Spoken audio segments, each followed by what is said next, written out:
chair for this relay. I want to tell you all my story because I think it's important for everyone to realize the importance of American Cancer Society and why we all need to get involved. In 2008, my dad was diagnosed with cancer. I remember the day my parents sat my brother and I on the couch and gave us the horrible news. At first, I didn't believe it. I didn't want it to be true. I was so upset and scared of what might happen to him. From the very beginning, my dad was optimistic. He kept saying, "I'm going to beat this thing." The one thing that kept going through my head was if he was really going to be okay. And I can honestly say that at that moment in my life, I have never been so afraid. Hearing that one of my parents has cancer is something you never want to experience. And anyone who has ever experienced that will tell you that the same. My dad was diagnosed with mantle cell lymphoma after having his tonsils taken out. Okay, no. He was snoring a lot, so my mom made him go to the doctor to get it checked out. The doctor said he needed to have the tonsils taken out, so scheduled the next week. At a routine, the doctor sent the tonsils out for pathology and came back as cancer. My dad was immediately sent to the oncologist who planned out his treatment. He had to do chemotherapy and radiation therapy. Once he started the chemotherapy, he got sick, weak, and tired. It was really hard to watch, and we all did what we could to make him happy and comfortable. He began to lose his hair, so one day he just took the clippers and cut it all off. The same day, my brother and two of his friends shaved their head, so they were all bald at the same time. It was pretty awesome. This was the moment that scared me the most because it was real and I was seeing the real effects. My dad kept telling me, "I'm going to beat this. I'm a fighter and this is not going to beat me." After more tests and a bone marrow biopsy, we found out my dad had stage 1 mantle cell lymphoma, which is extremely rare for his age. The doctors were going to do everything they could, and they did. He did chemotherapy, radiation for 2 years, and now, 5 years later, my dad is cancer-free and healthy. Thanks to chemotherapy and doctors' efforts, my dad is better. Cancer has made a huge impact in my family. Last year, my grandma was diagnosed with liver cancer and has been doing chemo for about 7 months. My uncle was diagnosed with multiple myeloma just a couple of months ago and is doing chemo as well, and has to have a bone marrow transplant. So you see, cancer doesn't care who you are, how many people in your family it affects. Cancer doesn't care if you're young or old, male or female, black or white. We are all affected and we all fight together and raise funds for research to beat this disease. So all you kids out there who get annoyed with your parents, your brothers, your sisters, remember things can change in a blink of an eye. So don't take them for granted and tell them you love them. The diagnosis of cancer in my family has made us aware of the needs of other people in my family going through the same thing. My parents are now active committee members of American Cancer Society Relay for Life, and I participate in all the events. We want to help to make a difference by bringing awareness and getting funds for cancer research. The more people get involved, the more we can fight the disease, and more birthdays we will be celebrating those who are affected by cancer. So don't let fear hold you back. Let it give you the strength to move forward.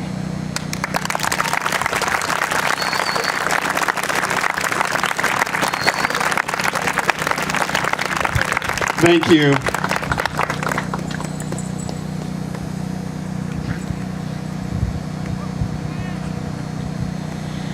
Good evening, everybody. I would like to thank you. First, I want to thank, that was very touching. Thank you.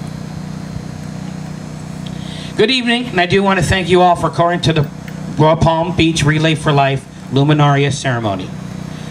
Please take a moment to look around, meet your neighbors, shake a hand, or even give a hug on this beautiful Saturday evening.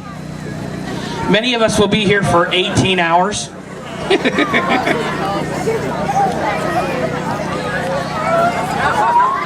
That was great, guys. I've never had that happen during the Luminaria ceremony. That's great. Again, many of us will be here 18 hours to do our part in the fight against cancer. It seems like a long time, but nothing compared to the journey that each and every cancer patient go through on a daily basis. For cancer survivors, each day is a mile of hope. Their courage shines as bright as an everlasting flame.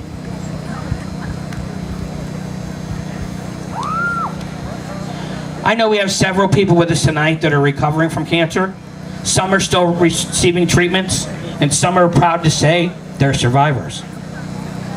To you, we offer our support, our prayers, our hopes for healing, and also a cure. You are the reason we're here, as warriors on the front line of the battle against cancer. You have shown integrity, courage, humor, and strength. It's for you that we are going to be lighting these candles in just a moment to symbolize our continued commitment to the fight. They'll glow in honor of all of you.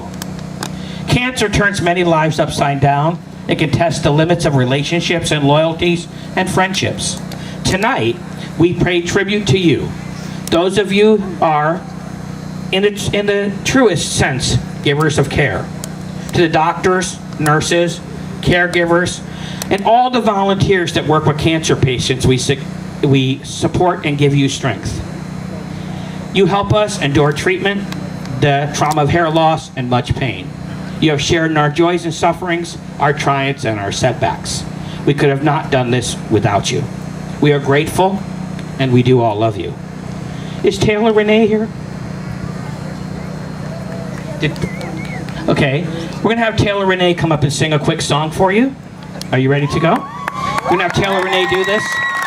Then I'm going to turn the mic over to Ellen, and Ellen's going to finish up our... Now, is there anybody here that knows this lady, Ellen Barkin, behind us?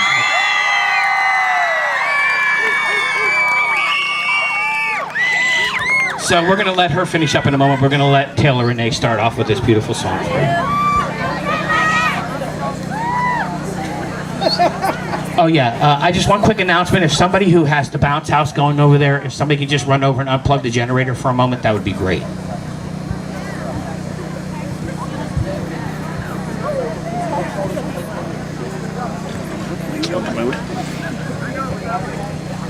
All right, Ernie.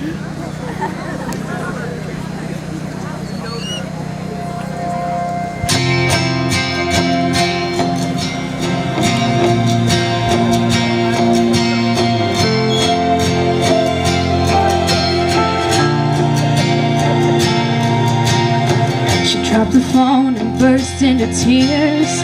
The doctor just confirmed her fears. Her husband held it in and held her tight.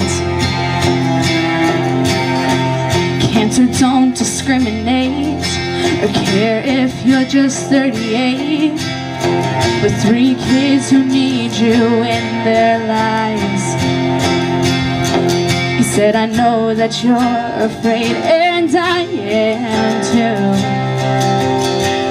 But you'll never be alone, I promise you. When you're weak, I'll be strong. When you let go, I'll hold on. When you need to cry, I swear that I'll be there to dry your eyes. And you get lost and scared to death, like you can't take one more step. Just take my hand, together we can do it. I'm gonna love you through it.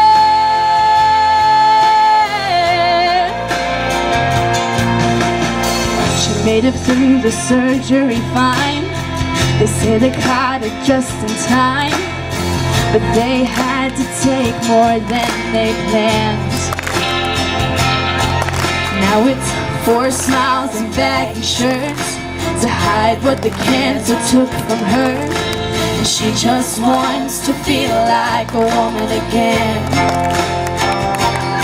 She said, I don't think I can do this anymore. He took her in his arms and said, that's what my love is for. When you're weak, I'll be strong. When you let go, I'll hold on. When you need to cry, I swear that I'll be there to dry your eyes.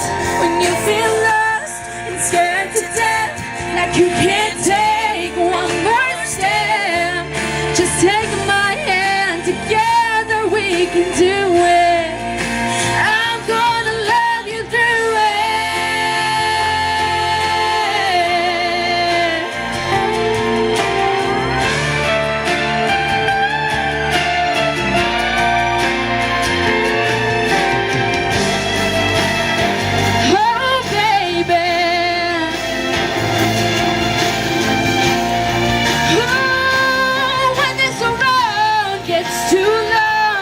be the rock you lean on. Just take my hand, together we can do it. I'm gonna love you through it. I'm gonna love you through it.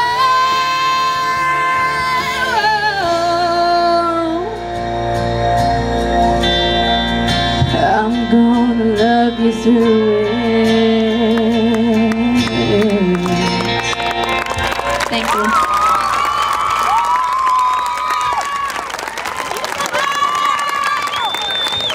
That was absolutely beautiful. Thank you so much, Taylor.